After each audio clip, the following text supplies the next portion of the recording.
മരിച്ചിട്ടില്ല സാർ. കർത്താവേ,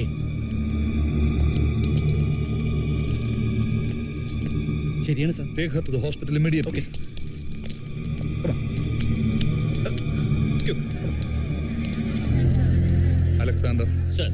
Send all these bodies for postmortem at an earliest. Sir. എന്തെങ്കിലും ആവശ്യമുണ്ടെങ്കിൽ വിളിച്ചാൽ മതി. ഞാൻ ഓഫീസിലുണ്ടാവും. Yes, sir. Okay. Sir.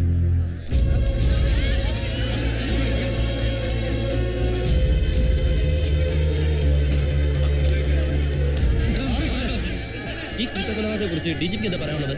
ഇപ്പൊ നിങ്ങൾക്കറിയാവുന്നത് എനിക്കും അറിയാം. അന്വേഷണത്തിന് ഫർദർ ഡെവലപ്മെന്റ്സ് ഉണ്ടാവുമ്പോൾ അപ്പോൾ അറിയും. പോലീസ് നായ മണം പിടിച്ച് സെക്രട്ടേറിയറ്റ് പിന്നിലുള്ള കോളനിയിലേക്ക് ഓടിയെന്ന് കേട്ടു. അതെ, അന്വേഷണം തുടരുകയാണ്. ഓക്കെ.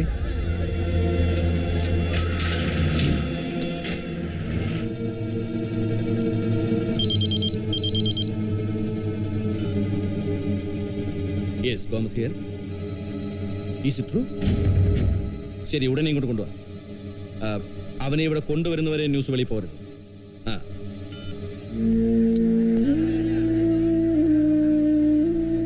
സംശയിച്ച പോലെ തന്നെ കോളനിയിൽ നിന്ന് പ്രതിയെ പൊക്കിയിട്ടുണ്ട്. എങ്കിൽ ഇതിന്റെ പിന്നിൽ മറ്റവനും ഉണ്ടാവും, ആ രാമനാഥൻ. ഇന്നലെ അവൻ ആന്റണിയുടെ മുഖത്ത് നോക്കി വെല്ലുവിളിച്ചതാ, വെട്ടി നുറുക്കിക്കളയുമെന്ന്.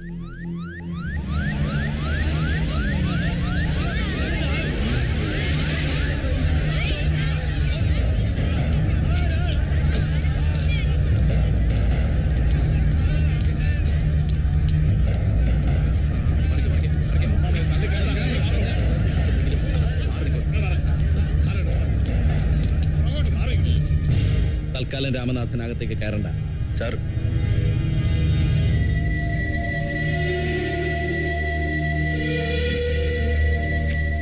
മതിയായില്ലേ നിനക്ക്? എന്റെ കുടുംബത്തെ മുഴുവൻ വെട്ടി നോക്കിയിട്ട് അവരെ ശവം തിന്നാൻ വന്നിരിക്കല്ലേ? എനിക്കൊന്നും മനസ്സിലാവുന്നില്ല സാർ. കാര്യം കുഴപ്പക്കാരനാണെന്ന് അറിയായിരുന്നു, പക്ഷെ ഇത്രയ്ക്ക് നീചനാന്ന് ഇപ്പഴാ മനസ്സിലായി. സാർ ഒന്ന് തെളിച്ചു പറയണം സാർ. തന്റെ ഒത്താശയില്ലാതെ കോളനി തെണ്ടികൾക്ക് എന്റെ അനുജനെയും കുടുംബത്തെ കൊല്ലാൻ കഴിയുമോ? പ്രതിയെ അറസ്റ്റ് ചെയ്തിട്ടുണ്ട്.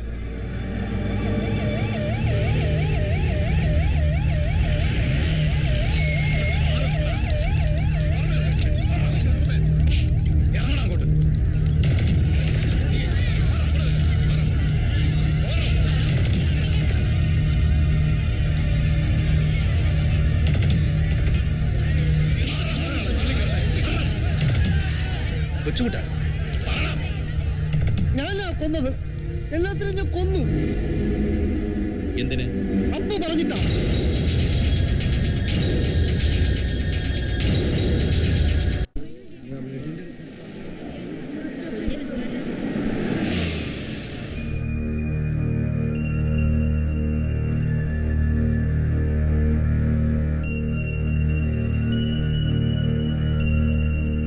ഇതേവരെ കണ്ണു തുറന്നിട്ടില്ല.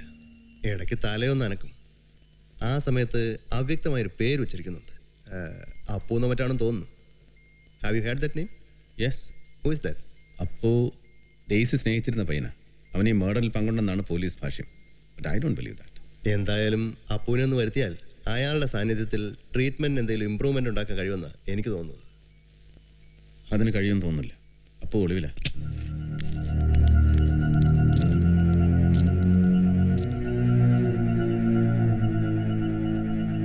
നീ ഇവിടെയും വന്നോ? ഞങ്ങളുടെ കുഞ്ഞിന്റെ തൊണ്ടക്കുഴിയിൽ കുറച്ച് ജീവൻ ബാക്കിയുണ്ട്. അതുകൂടെ വേണമായിരിക്കും നിനക്ക്. എന്നാ പിന്നെ തെളിവ് മൊത്തം കൂടെ നശിപ്പിക്കാമല്ലോ. പറഞ്ഞു കൊടുത്ത തമ്മാടിയാ, ഇല്ലെങ്കിൽ തന്നെ ആശുപത്രി പൂട്ടിക്കും ഞാൻ. അരിയും തന്ന ആശാരിച്ചും കടിച്ചിട്ട് പിന്നെയും പട്ടിക്കും മുറിർപ്പാ. ഇവൻ പോലീസ് കമ്മീഷണർ അല്ല, പേപ്പട്ടിയാ.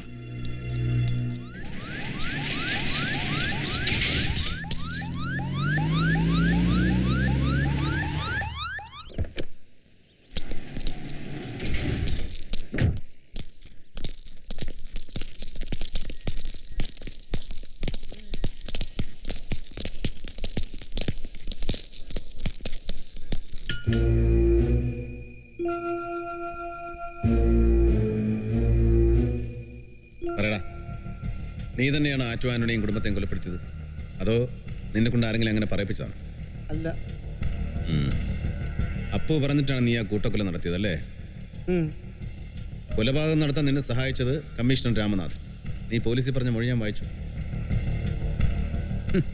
നിന്നെയും അപ്പുവിനെയും ആ ചേരിയിലെ നൂറുകണക്കിന് പാവങ്ങളെയും സ്നേഹത്തിന്റെയും സഹതാപത്തിന്റെയും പേരിൽ തീറ്റിപ്പോറ്റിയതിന് സാറിന് കൊടുത്ത പ്രതിഫലമാണിതല്ലേ? പറടാ, ഇതിന്റെ പിന്നിൽ ആരൊക്കെയാ ഉള്ളത്? പറയോ ചൂട്ട, നിന്നെ കൊണ്ട് ഇങ്ങനൊന്നും ചെയ്യാൻ കഴിയില്ലെന്ന് എനിക്കറിയാം. എങ്ങനെ സംഭവിച്ചു? ഞാനും എല്ലാരെയും കൊന്നത്. അതെങ്ങനെയാണെന്ന് ഞാൻ വീട്ടിൽ ചെന്ന് എല്ലാരെയും കാണിച്ചു കൊടുത്തല്ലോ. പോലീസിനോട് ഞാൻ പറഞ്ഞ മുഴുവൻ സത്യ. എല്ലാത്തിനെയും ഞാൻ കൊന്നു എല്ലാത്തിനെയും. അവൻ പറഞ്ഞത് കേട്ടല്ലോ. ഇനി അവനെ ചോദ്യം ചെയ്ത് മൊഴിയിൽ എന്തെങ്കിലും മാറ്റം വരുത്താൻ ഉദ്ദേശമുണ്ടോ? താൻ ഇവിടെ വന്ന് അവനെ കണ്ടത് തന്നെ തെറ്റ്. തനിക്ക് അതിനുള്ള അധികാരമില്ല. ഈ കേസിൽ സംശയിക്കപ്പെടുന്ന ആളാണ് കമ്മീഷണർ രാമനാഥൻ. കേസ് അന്വേഷണത്തിന് ചുമതല എനിക്കും ഡിവൈഎസ്പി സിദ്ധാർത്ഥനുമാണ്. മേലിൽ ഈ കേസിന്റെ യാതൊരു കാര്യത്തിലും നിങ്ങൾ ഇടപെടാൻ പാടില്ല. ഞാൻ സാറിന്റെ ഓഫീസിലേക്ക് വരുന്നുണ്ട്. എനിക്ക് ചില കാര്യങ്ങൾ ചോദിച്ചറിയാൻ.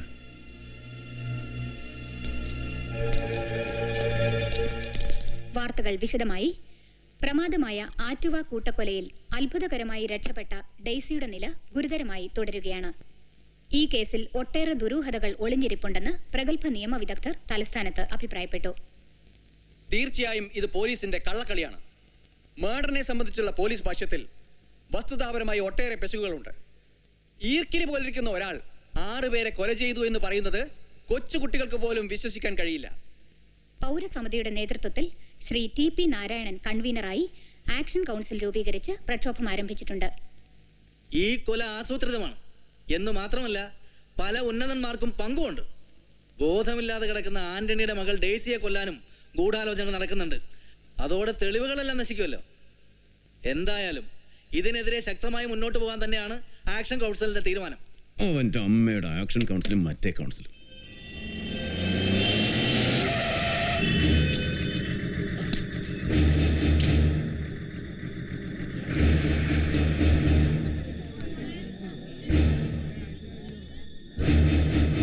എക്സ്ക്യൂസ് മീ, ആറ്റുവ കൊലക്കേസിൽ രക്ഷപ്പെട്ടൊരു കുട്ടിയില്ലേ, അത് ഏത് വാർഡിലാണ് കിടക്കുന്നത്?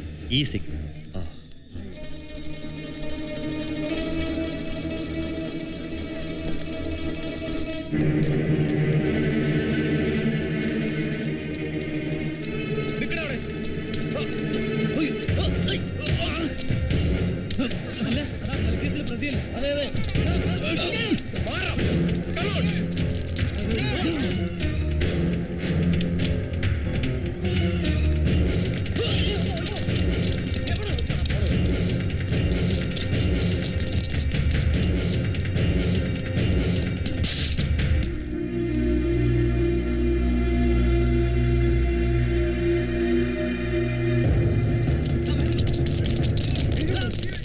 Good morning madam. Morning. Madam എവിടെ? ഞാൻ ഷോപ്പിങ്ങിന് വന്നതാ. വരട്ടെ.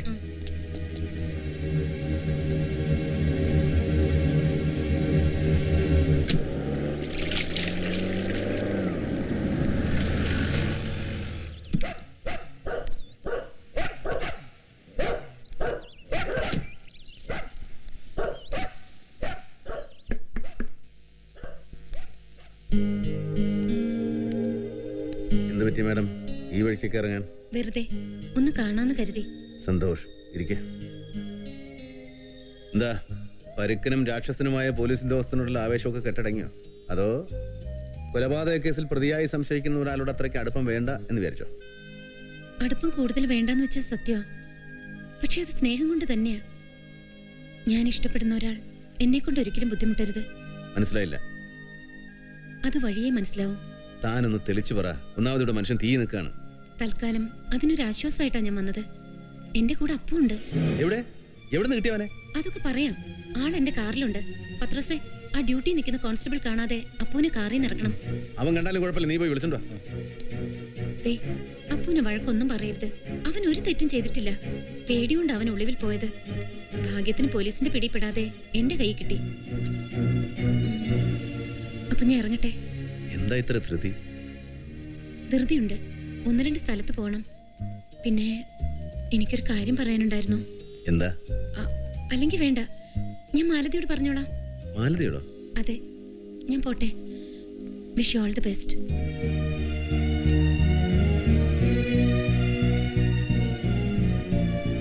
പോയിട്ട് വരട്ടെ.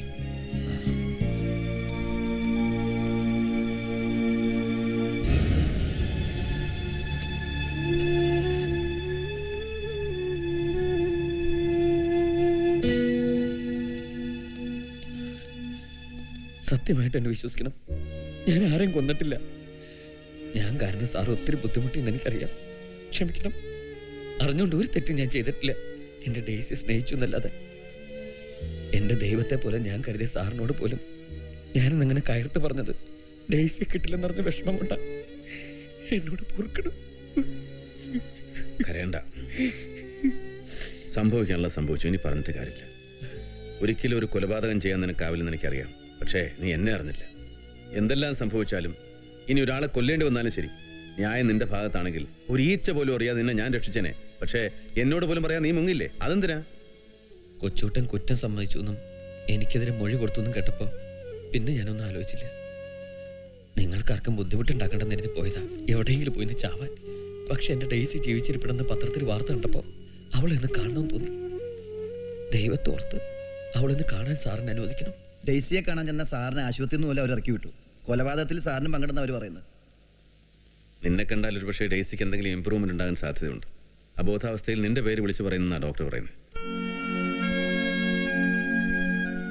ഡെയ്സിക്കൊന്ന് സംസാരിക്കാൻ കഴിഞ്ഞാൽ സത്യം മുഴുവൻ പുറത്തു വന്നേനെ. അപ്പുവിന്റെ മോഹം കണ്ട ഡെയ്സി തിരിച്ചറിയുന്ന എനിക്ക് തോന്നണത്. അതിന് ഞാൻ നോക്കിയിട്ടൊരു വഴിയും കാണുന്നില്ല. സാറിന്റെ ക്ലോസ് ഫ്രണ്ട് അല്ലേ ഡോക്ടർ ഐസക്? അതുകൊണ്ടെന്താ അവള് കിടക്കുന്നത് ഗോമസിന്റെയും കൂട്ടരുടെയും പോലീസ് പ്രൊട്ടക്ഷനിലല്ലേ? സാർ ഐസക് ഡോക്ടർ വിളിച്ചൊന്ന് പറഞ്ഞാൽ മതി. ആരും അറിയാതെ അവിടെ കയറുന്ന കാര്യം ഞങ്ങൾ ഏറ്റു. ഞാൻ മാലതിയെ കണ്ട് യാത്ര പറയാൻ വന്നതാ. തിങ്കളാഴ്ച മോർണിംഗ് ഫ്ലൈറ്റിന് ഞാൻ അമേരിക്കയ്ക്ക് തിരിച്ചു പോവാ. ഇത്ര പെട്ടെന്നോ? ഇനി തിരിച്ചു പോകുന്നില്ലെന്നാണല്ലോ അന്ന് പറഞ്ഞത്. അന്ന് അങ്ങനെയൊക്കെ പറഞ്ഞേ ഉള്ളൂ. ഇപ്പൊ പോകാൻ തന്നെ തീരുമാനിച്ചു. രാമേട്ടനോട് പറഞ്ഞോ? ഇല്ല, ഇപ്പൊ കണ്ടിരുന്നു. പക്ഷെ പറയാൻ കഴിഞ്ഞില്ല. ഞാനൊരു കാര്യം പറഞ്ഞാ മീര കേക്കുവോ? എന്താ? അപ്പു എന്നോട് ചിലത് പറഞ്ഞിരുന്നു. രാമേട്ടനും മീരയും നല്ല ഫ്രണ്ട്സ് ആണെന്നും രാമേട്ടന്റെ മനസ്സിൽ അതിൽ കവിഞ്ഞ എന്തോ ഒരടുപ്പം മീരയോടുണ്ടെന്നും ഒക്കെ. ഏയ്, അങ്ങനെയൊന്നുമില്ല. അതോർത്ത് മാലതി വിഷമിക്കണ്ട. ഞാനിനി കമ്മീഷണറെ കാണുക പോലുമില്ല. എന്താ ഇങ്ങനെയൊക്കെ പറയുന്നേ? പുറമേ അട്ടഹസിക്കുമെങ്കിലും ചേച്ചിയുടെ മരണശേഷം രാമേട്ടന്റെ ഉള്ളിൽ തീയായിരുന്നു എന്ന് എനിക്കറിയാം. സ്വല്പമെങ്കിലും അതിന് ആശ്വാസം നൽകിയത് മീരയുടെ സാമീപ്യമാണ്. കഴിയുമെങ്കിൽ എന്റെ രാമേട്ടനെ രക്ഷിക്കണം. മീര ഉടനെ തിരിച്ചു പോകുമെന്നറിഞ്ഞാൽ രാമേട്ടന് വിഷമം തോന്നും. അപ്പൊ മാലതിയുടെ മനസ്സിൽ രാംനാഥ് സാർ ഇല്ലേ? ഇല്ലെന്നോ? എന്റെ ദൈവ രാമേട്ടൻ. എന്റെ അച്ഛനും ചേട്ടനും എല്ലാം രാമേട്ടനാ. രാമേട്ടനും മീരയും ഒന്നിച്ച അതിൽ കൂടുതൽ എനിക്കൊരു സന്തോഷവുമില്ല. എന്താ ഒന്നും മിണ്ടാത്തെ? എന്ത് പറയണമെന്ന് എനിക്കറിയില്ല. എന്നാ ടിക്കറ്റ് ക്യാൻസൽ ചെയ്യണം. ചെയ്യോ?